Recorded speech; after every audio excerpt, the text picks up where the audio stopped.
The following episode of the Maui Chamber of Commerce's Business Matters was originally broadcast on May 26th, 2026. Welcome to Business Matters, brought to you by the Maui Chamber of Commerce. The Maui Chamber of Commerce is nonpartisan and respects all opinions, but does not necessarily agree with all the programming on KAOI. Now here's your host, the president of the Maui Chamber of Commerce, Pam Toompop. Good morning, Pam. How are you? I am good, Gary. How are you this morning? Good. Well, thank you, Gary, for all you do. You are a treasure, and we love working with you and really appreciate all you do for our show. You're welcome. Well, thank you. Well, good morning, everybody, and aloha. We're so glad to have you on the show today because I tell you, they say what a difference a day makes, and it certainly does. And so I wanted to, again, talk to you a little bit about the work we've been doing on this issue that impacts every one of us, every island resident, every family, every business, and really our entire cost of living here in Hawaii, and that's inter-island shipping. And now that means the new recently announced Young Brothers rate increase. So just a little bit of a recap. Last time we were here, we were talking a little bit about what was going on. And we were explaining to everybody that, this was moving through the legislative session. We were letting everybody know what we had done to fight it. We were kind of giving an update, which I'll give you in a minute. But the key thing is we were really educating everybody because it was sort of a sleeper bill. It really was. And, we weren't seeing people come out from the public who are struggling. And whether you're buying groceries, building a home, operating a farm, running a restaurant, shipping medical supplies, or simply trying to make ends meet, this issue matters to you.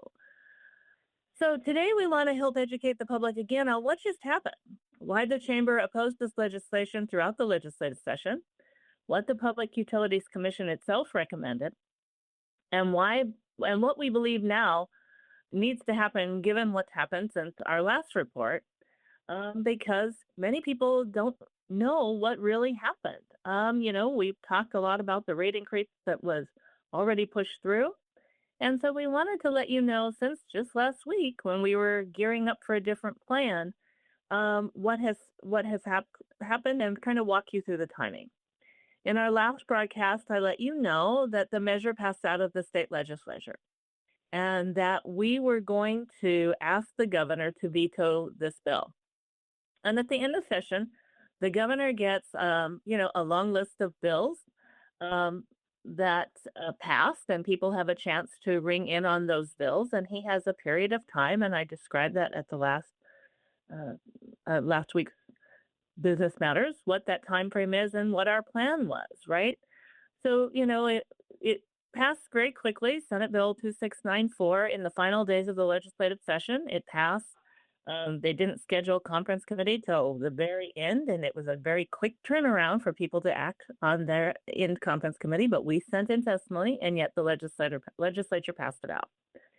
And we thought, okay, well, quickly after we thought, okay, well, it'll then go to the governor.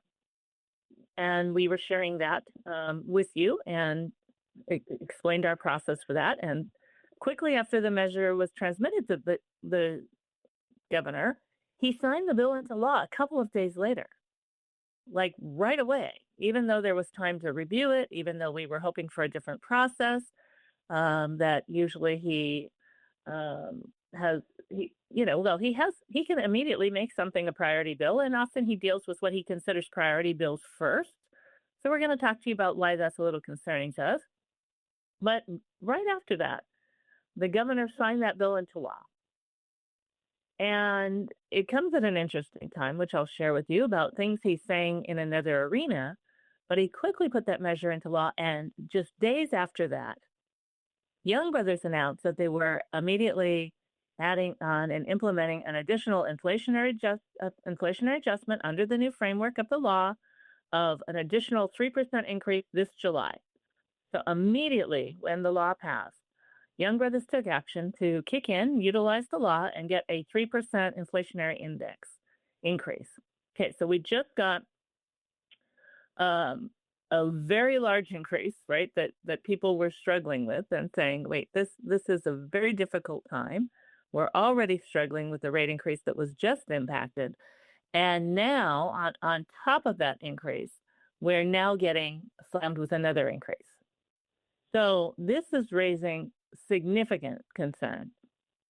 And here's the reason why, right? The PUC, the Public Utilities Commission, had only recently approved a 25.75% rate increase this January. It started this January 2026, while simultaneously saying that there should be a pause on additional increases for at least 2 years. That was at least, not 2 years, at least 2 years, while operational reforms and oversight measures are implemented. And people were already asking why this bill to give them more when we haven't got the report.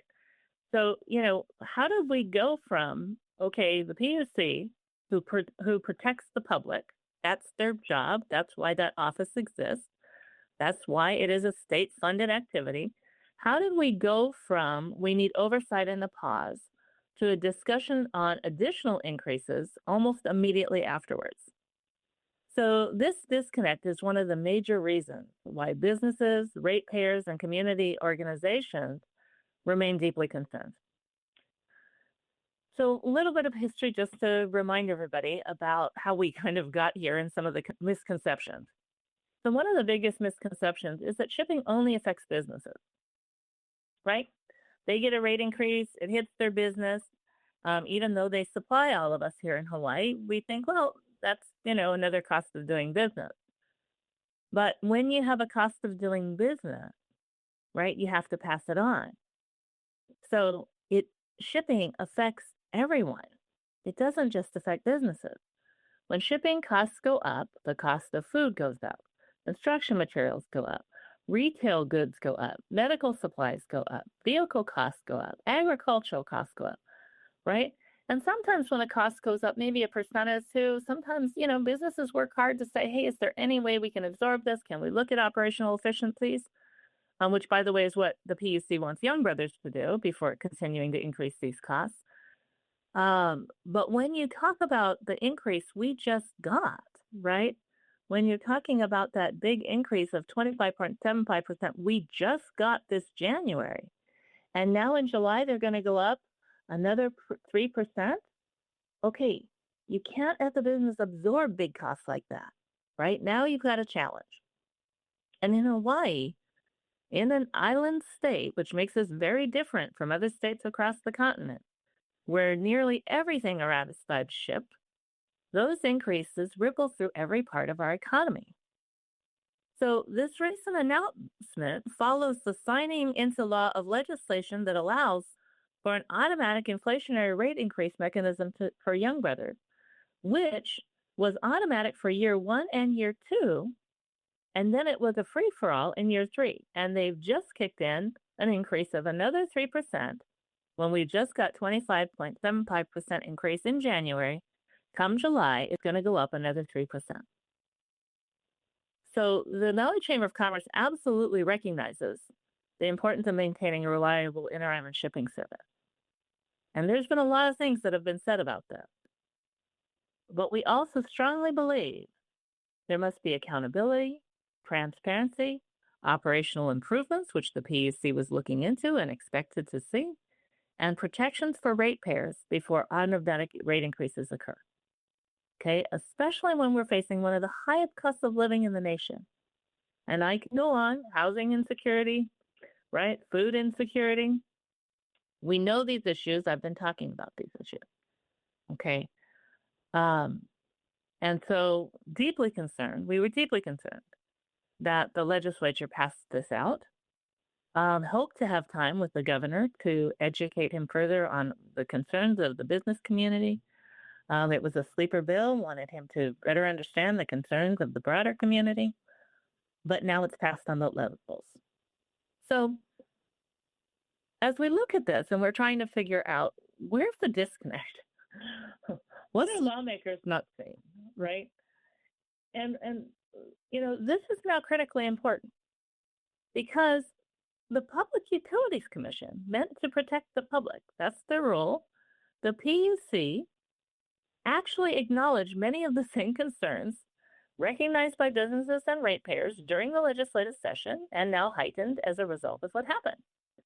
In fact, the PUC, when they approved the 25.75% Young Brothers increase that hit us January 1st, 2026, they simultaneously denied Young Brothers' request for an automatic inflationary adjustment mechanism known as a WICI, the WICI, which stands for the Water Carrier Inflationary Cost Index. They denied what just happened. The PUC first specifically imposed oversight conditions and prohibited additional rate increases for at least 2 years, while Young Brothers was meant to work on improving operational efficiencies and stabilizing its business operations. They did their job. That's significant. The PUC essentially said, yes, the company is financially struggling, okay, as many businesses. Again, we represent hundreds of businesses at the Maui Chamber of Commerce. We work with businesses statewide. This was a statewide business issue. Many businesses are struggling, given what's happening in our economy, given what's happening in our world, given what's happening with rising prices beyond their control, like fuel, which again is not a part of this increase. But now we should not, they're not simply allowing an automatic rate increase. They're doing it without stronger oversight and reforms that the PUC was requiring. The PUC also indicated that additional work still needs to be done to evaluate operational efficiencies and long-term sustainability. Young Brothers is saying, we are struggling. We have operational problems. And the PUC is saying, yes, it's time to look at those, work on those for long-term sustainability. And really importantly, the PUC is still working on a report and evaluation surrounding these issues. There were delays. Some of it was, there were challenges, I guess, on both sides, a little bit with the PUC, but they were also waiting for information. There were changes at Young Brothers, but we don't even have the important documentation to see what's being done that was required by the PUC. So one of the Chamber's major concerns has been, why move forward with legislation authorizing, I'm tongue-tied too this morning, authorizing this mechanism before all of the operational analysis and accountability work that the PUC required is complete. The PUC's actual decision is important because regulators specifically denied Young Brothers' request for an automatic inflationary increase at this time. So in other words, the legislature later advanced the concepts that the PUC had declined to approve in the rate case proceeding, which is their role. Right? That's an important distinction that the public needs to understand, as the PUC is the protectionary authority for us, we the people, right? Who just got hit with a 25.75% increase. I'm hoping this resonates with people, because this was one of those times where you had to just really, as someone who does legislation year after year after year, we took great pause. We could, this was after a lot of action. And again, a lot of action, yet with people also saying, given what's happening, given the monopoly, given the concerns that this is our only thing, we're worried about retaliation. And people are worried about coming out and speaking out. Some groups, after hearing some concerns from lawmakers about subsidies they received, pulled back and stopped testifying against the bill. Right? So there were measures that were intimidating. And yet we have this monopoly. So it's really important to understand this issue about a regulated monopoly. In general, right, monopolies require a higher level of scrutiny and accountability because customers often have little or no alternative because they have a monopoly. In many industries, if prices rise too much or service declines, consumers can choose another provider. Not here for inter-island shipping for many of the needs in Hawaii. There is no practical alternative.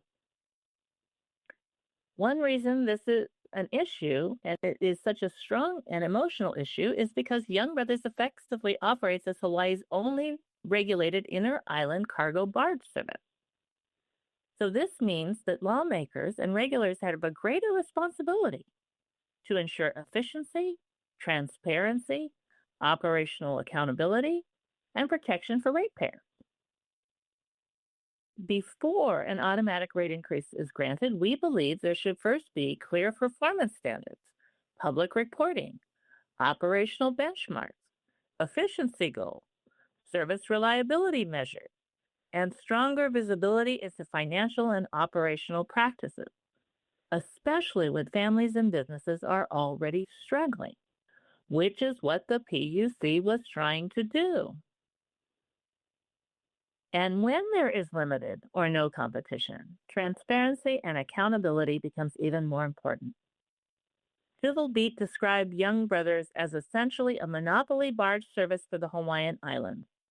This means that residents and businesses often do not have another option. So lawmakers said, well, we convened a working group on this issue, right? We brought together a working group. And one issue that concerned many stakeholders was the original Water Carrier Inflationary Cost Index working group process. Okay. The working group recommendations help shape this concept of this wiki, right? The automatic rate carrier inflationary cost index. And here's the thing.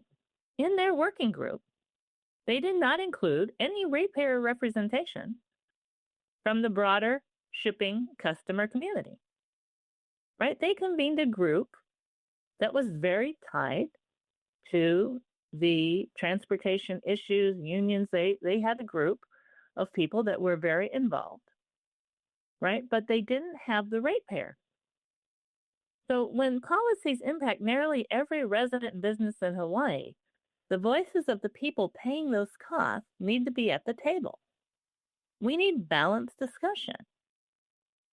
The original water carrier working group process also continues to raise concern because the representation from ratepayers was extremely limited, right? The Maui Chamber feels that, this is a critical point because here's who was missing. Small businesses, farmers who ship in produce for the food that we bring in from the mainland that goes to the grocery stores that we pay. So that costs get passed on. Retailers, where we buy our other goods, right? We buy lots of goods and services. Nonprofit, manufacturers, contractors who are shipping things in so we can build homes, and consumers. So nobody from those categories was on this water carrier working group that impacts the rates that we all pay. So this is deeply concerning. Policies that impact every island resident should not be developed without stronger public and ratepayer representation.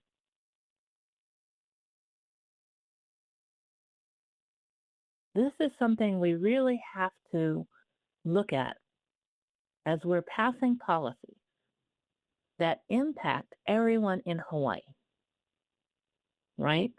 The company is coming out and saying certain things, and I'm not saying they don't have challenges, right? We're all having challenges in our business, and I'm not saying they don't have big challenges. But even the Public Utilities Commission, who is the only one who has the financial data to look at those challenges and to look at how they're operating and to make determinations on their operational efficiencies, knows the depth of those challenges.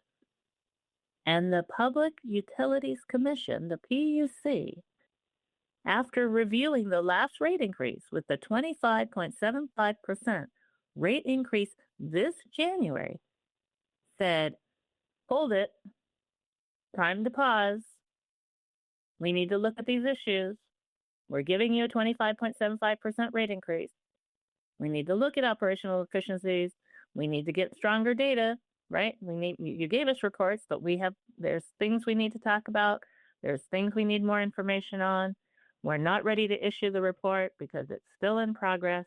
And yet this bill that the governor has now signed moves swiftly through the legislature. Okay. We were hearing things that, certain lawmakers were saying it would be fixed in conference committee. Not to worry, there's going to be measures fixed in conference committee. Well, we know and we understand what happens in conference committee. And we know that, multiple people have to come together to make the decisions in conference committee before it's passed out of the legislature. And we know how this works. So we testified all the way in the conference committee. We worked on press all the way. We struggled to get press so that the ratepayers and all consumers who would be impacted by this policy would have information. Sadly, a lot of the press that we worked on really did not hit. It wasn't until the very end. It wasn't until the day of conference committee that we started to see a big article come out that people would see that would resonate with many statewide. It was virtually, in terms of many of the groups that work with those who are hardest hit by this, right? Those who are on housing subsistence, food subsistence, people with medical challenges, people who, are really struggling in this economy, right? They're really struggling to make ends meet. Even the folks that are working hard, but they're working hard and it's hard to afford a home and costs are going up, and some people are seeing reduced hours in their jobs because of where the economy is at. They're struggling. And they are not broadly aware of this issue. The more we continue to talk about it, the more we find the general public is deeply concerned. And the businesses who serve that general public and are getting these hits that they know they have to pass on are extremely concerned, frustrated, and many are just angry and disbelief. Like, how could this happen at this time? And how could this happen when we weren't educated on what the PUC is saying and why they put a pause? Because that's the information we need to educate us. It's the information we need so that we can be informed, more people can rein in. It needed more press. It needed to be bells ringing, heightened alarm. Understand this issue so you can share your concern. And if nobody had concern and everybody said, we're okay with another rate increase, go ahead. We believe Young Brothers is having great hardship and we think this should happen. That would be a different story, right? We need to have people at the table working together. And as I just shared, the framework for the working group to look at this automatic rate increase, and there's reasons for an automatic rate increase too. There are some reasons for an automatic rate increase. But to do it in the absence of what the PUC recommended, to do it in the absence of having the people at the table who are paying these rates and having to pass these rates on, right? To not have any consumers advocating on this issue or really being familiar with the process, because the average consumer is not tracking the legislative session. Doesn't mean everybody isn't. Sure, there are many groups that are. But the average ratepayer who's going to get this, whether they get it as a business and have to pass it on, or industry groups like farmers and nonprofits, right? The manufacturers, the contractors, the very small businesses who are already struggling with all of the things that it takes to do business in an island state and higher costs. Everybody's going through a tough challenge. So this is the time where we really need to wake up. And when I come back after a short commercial break, we were going to talk a little bit more about why this timing matters and what we need to look at doing now. And we'll be right back. All right, but we're going to talk now a little bit about why timing matters. So here's the thing. The increase comes during a period when Hawaii families and businesses are already under enormous pressure. And Governor Green's own 2026 policy report that just came out talks extensively about affordability, lowering costs, supporting working families, food security, economic resilience, and helping Hawaii residents thrive. In his announcement, Governor Green said, "We must continue to confront rising costs with fiscal responsibility and emphasize building a Hawaii that is more affordable, more resilient, and more hopeful for every family." Okay, we wholeheartedly agree. His report also discusses food security, housing affordability, strengthening local agriculture, supporting local families, improving resilience, and addressing high-level living costs. Again, we wholeheartedly agree.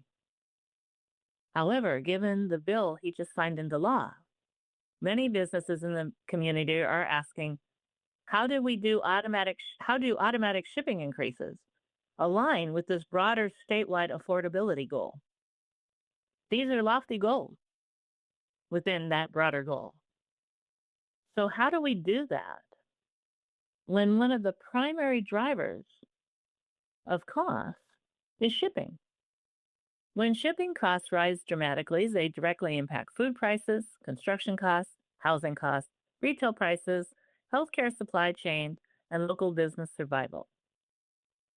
All of these impacts are magnified on neighbor islands like our county, Maui, Molokai, Lanai, also Kauai, and Hawaii Island, right? Because we're not direct like Oahu is. We then have to have, it goes to Oahu and then it needs to be shipped again to our neighbor islands. Okay, so many people see a big contradiction in this, the governor's report. This is Governor Green's 2026 policy vision that emphasizes affordability, reducing burdens on working families, strengthening local food systems, and improving economic resilience. But shipping impacts nearly every one of those goals.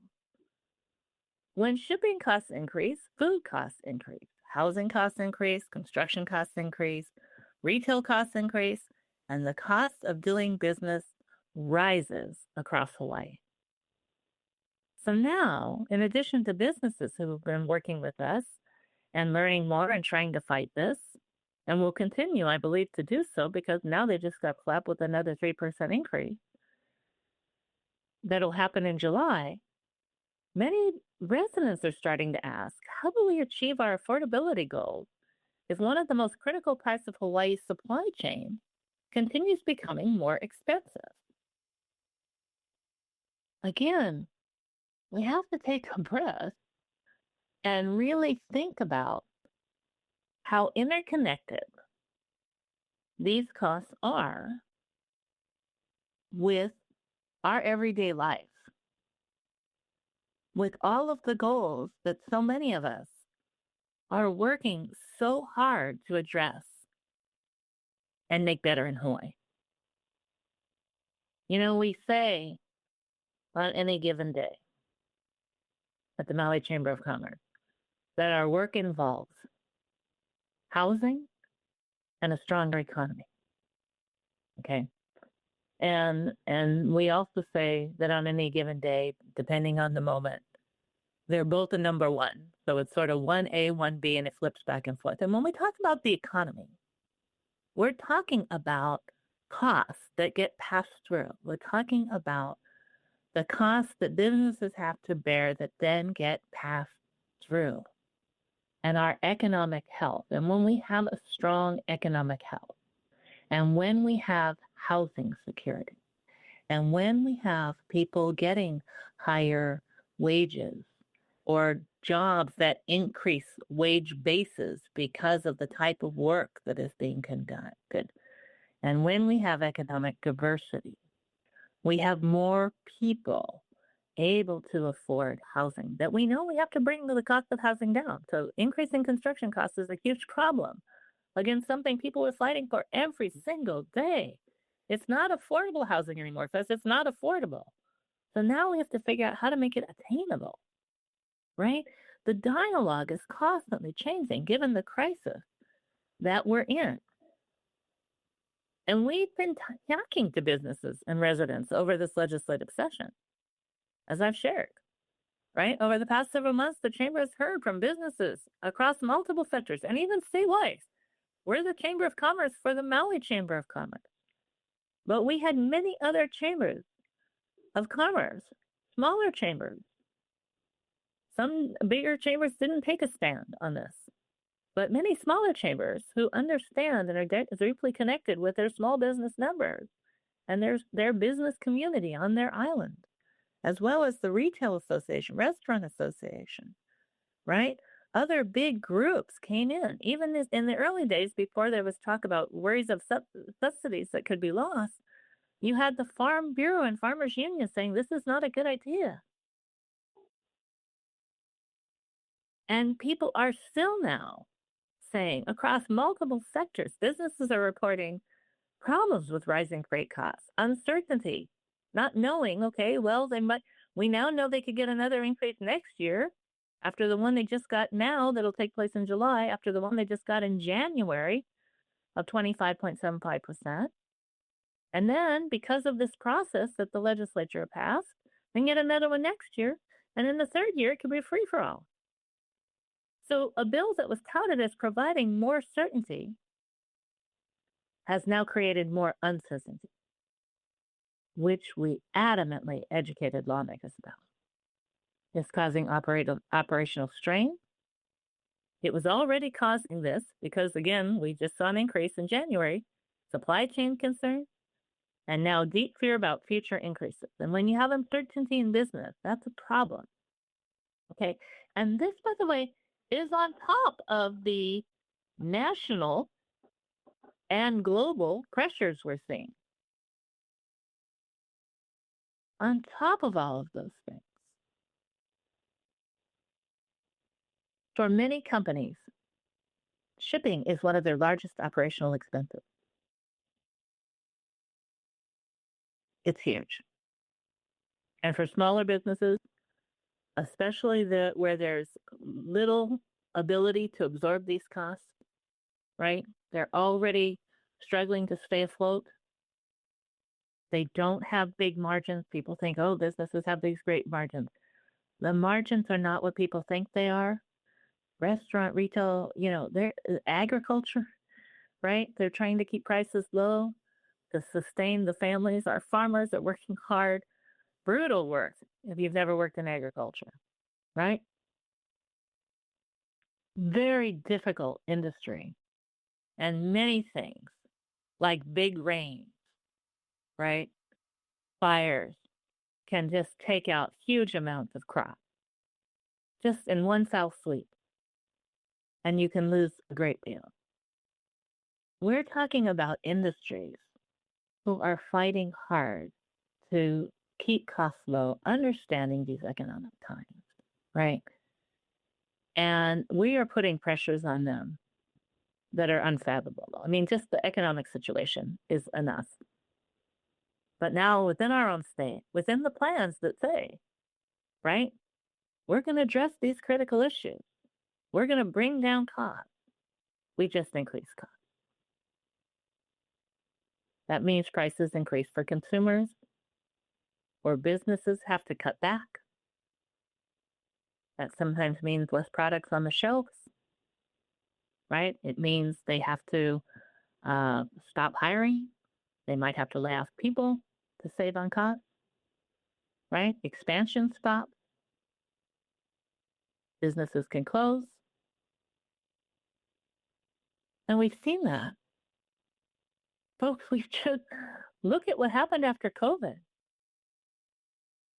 When the conditions come, when you get hit, okay, that was a global impact, right?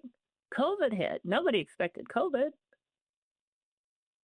I mean, there were warnings after the avian flu years back, but I mean, we didn't expect it. That was a national thing. And because it was a national thing, not a Hawaii thing, there was broad federal help. Broad federal help. And today, businesses are saying, where's our help? Where's our help after the wildfires? Many are struggling and saying, we know that there has to be an emphasis on taking care of the people in Lahaina, getting people into homes, getting those who lost their home. Many lost their home and their business, right? We're trying to get people back, but where's the help? Where's the recognition of all we're going through at this time? And saying, let's wait for the PUC's process because they're the one best to assess this. And now here we are. And these impacts don't just affect business owners. It affects their employees. It affects the families of the employees. It affects the families of us all. It affects our community. And you hear me talk a lot about things that we need to do in general. In the absence of this, though, there is already things we need to do for our broader economic resilience in Hawaii.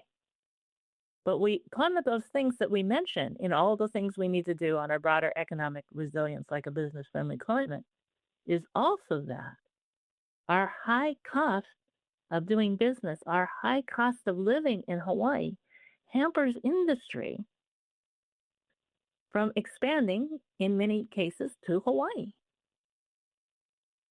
And shipping costs are a big part of doing business in Hawaii, and that's a challenge that has now been exacerbated. So this is really important as Maui continues our economic recovery effort, as we continue to look statewide on things we need to do to get to those level of affordability, to get the housing we need, and we really need to recognize that families are struggling still financially. They're struggling before this bill was passed and still. Business owners across Hawaii have described these increases as reaching a potential breaking point. One business owner interviewed by Civil Beat said, anytime you add on to the cost, that gets passed on to the consumer. And that's exactly what families are worried about right now. So here's what the chamber is asking for. Because the issue is now, this has happened, right? It's happened. We tried, we fought, we tried to educate more people. It was a real tough challenge. We struggled to get press, and not just we, many of our coalition was struggling to get such press, and we want to thank the local press across the state who did some things. We want to thank the articles that have come out since. But the chamber believes we need solutions, not just frustration, right? It's happened. We're here. The reason we're talking about this is because we need people educated. But education and just frustration is not a winning combination. The education is not to get you frustrated. It's to get you seeing why we need to unite. It's to get you seeing that there is an opportunity. We believe there is an opportunity during the coming year to improve this process and work collaboratively towards a better long-term framework. So here are some of the key areas we believe need to be explored. Greater transparency and operational costs and efficiencies with Young Brothers.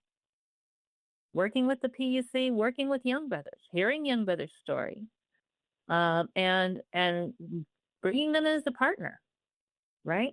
Helping them understand. Businesses are also trying to do operational efficiencies as well, right? We're all in the struggle together, so let's work together. We need to see stronger reporting requirements. We need to see performance benchmarks and accountability standards for Young Brothers.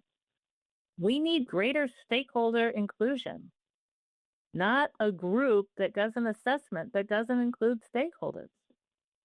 We need stronger ratepayer protections. When you have a monopoly, there are pieces of information and critical data that needs to be shared. And maybe it was with the PUC. We don't know, because until the report comes out, we don't know what they got, what they have, what they thought about it. We don't know.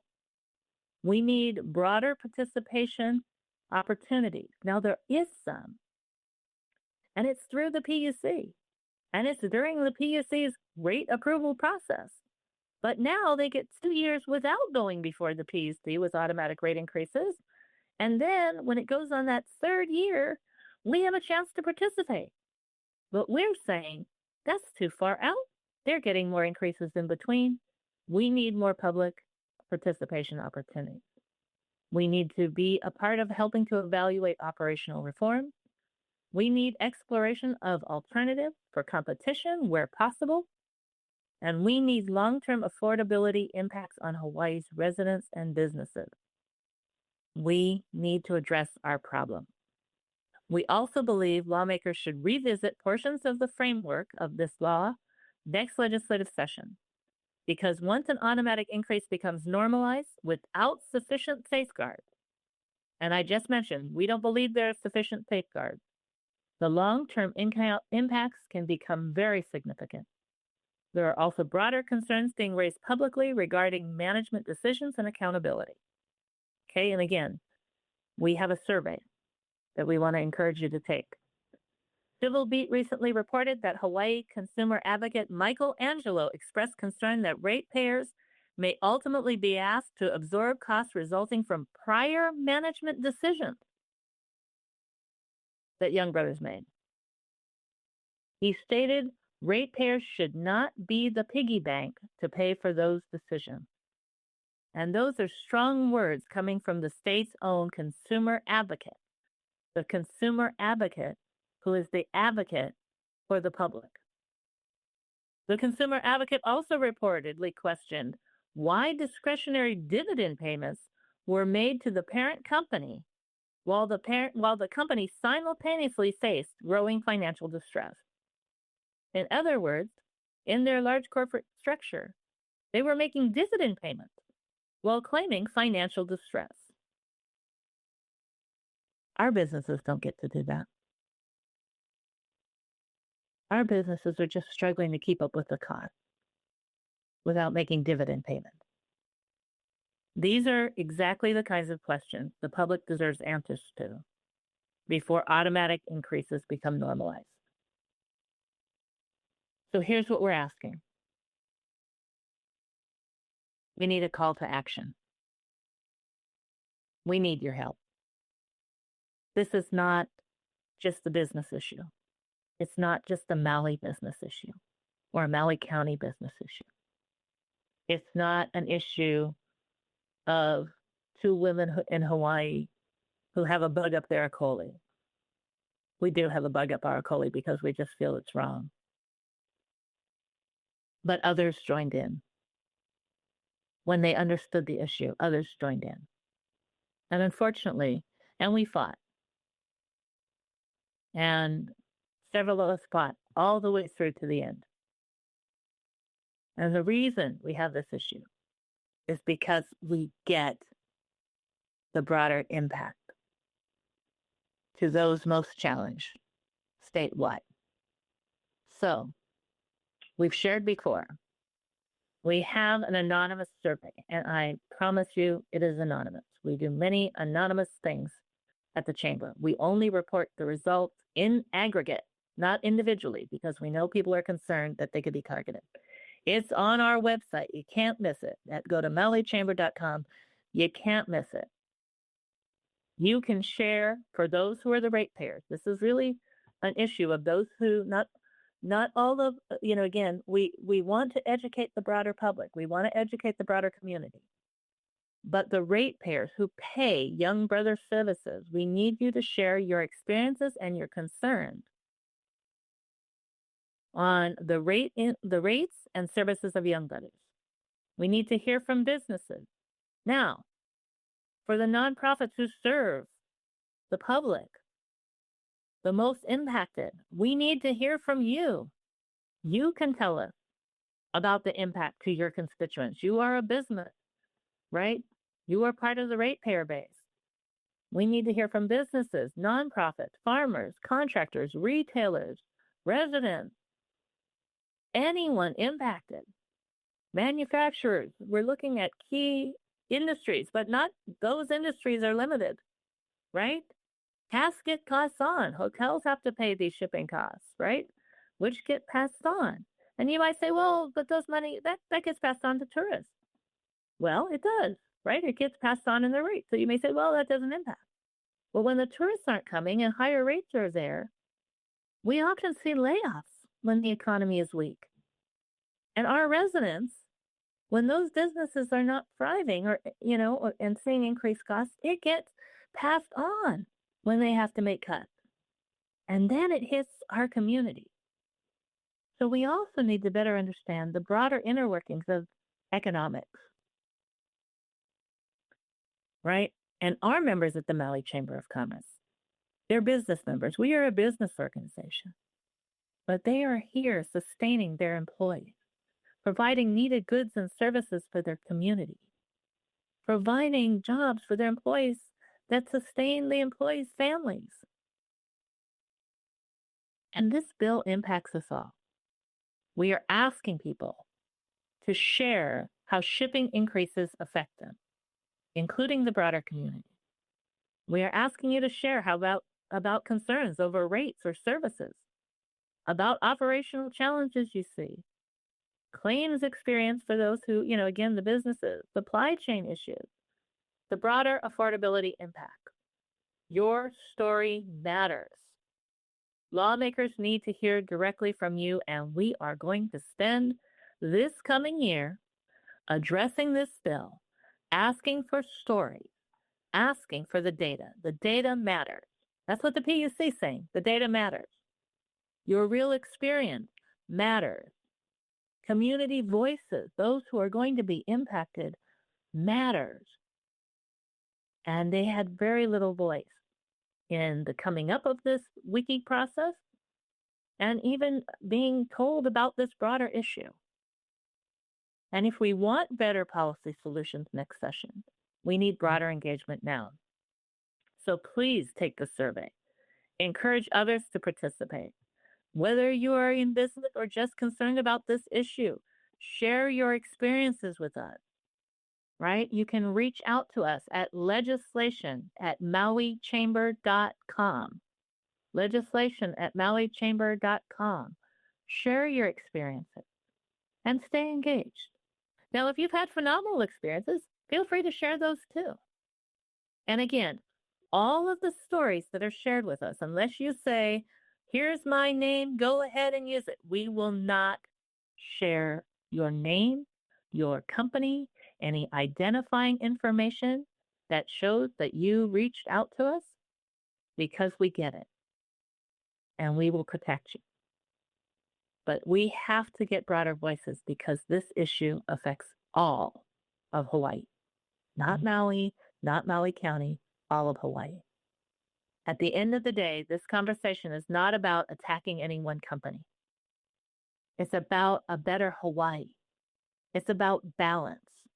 It's about ensuring Hawaii has reliable inter-island shipping services while also protecting affordability, economic resilience, and the long-term viability of our community and businesses.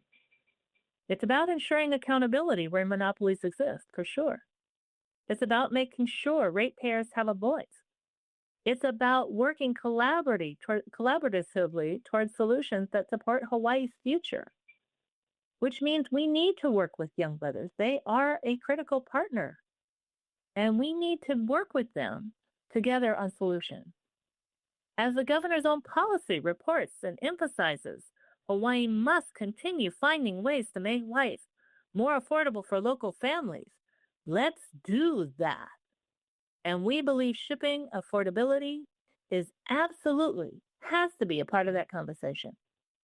So we need your help now. Help us gather information. Visit Maui Chamber of Commerce website and complete the anonymous Young Brothers survey. Tell us your story. Legislation@mauichamber.com. We need your data. We need your stories. We need your example. We need broader groups and broader public input and engagement. If your business has experienced rate increases, shipping delays, claims challenges, service concerns, operational hardpack or cost impacts, share your experiences. Lawmakers need to hear directly from the people living this reality every single day. And we invite you to stay engaged with Maui Chamber of Commerce. Participate in the survey. Help us advocate for thoughtful, balanced, and sustainable solutions moving forward on this issue and others. Mahalo to all of you for caring about Hawaii's future and for taking the time to listen to this message, to get informed, to be engaged. Together, we can work towards a more balanced, transparent, and sustainable long-term solution. And that's going to happen next legislative session. Mahalo for joining me today. I hope you've been listening to Business Matters on a regular basis. We invite you to join us in next Tuesday and send blessings and best wishes and aloha for a wonderful and beautiful Maui day and for a better future for us all. Ahuyo.